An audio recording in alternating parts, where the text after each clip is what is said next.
Déjà héroïne de manga, Jeanne d'Arc poursuit sa conquête de la culture japonaise en investissant le très traditionnel théâtre no. Créé au XIIIe siècle pour les shoguns et les samouraïs, le no relate les drames lyriques et les grandes épopées humaines. Ainsi, lors de son premier voyage à Orléans en 2007, le maître Tanchu Kano découvre la vie de la pucelle d'Orléans et se prend à rêver d'une Jeanne d'Arc nippone.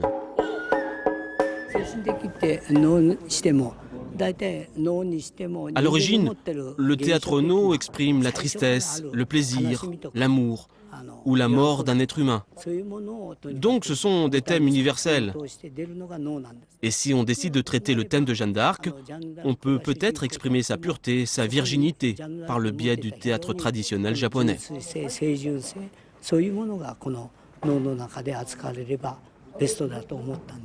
Le 7 mai, l'assaut reprit et dura une bonne partie de la journée.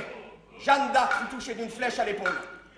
Le soir... Seul occidental de la troupe, Raphaël Trano est allé au Japon étudier cet art empreint de spiritualité bouddhiste où le ressenti est plus important que la compréhension.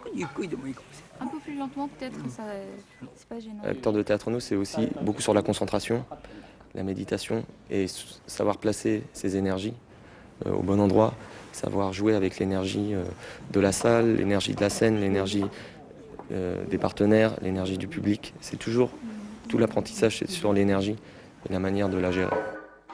Une fois l'incompréhension de la langue dépassée, le public orléanais semble avoir été conquis. Il y avait des moments où c'était hyper triste, avec Jeanne d'Arc, on voyait dans son bûcher, avec les flammes, imaginez. C'est vrai que c'est pas notre culture. Mais elle est très importante, Jeanne d'Arc, elle est diversifiée dans tous les pays du monde, donc c'est intéressant. Je crois que c'est un moment exceptionnel quand même.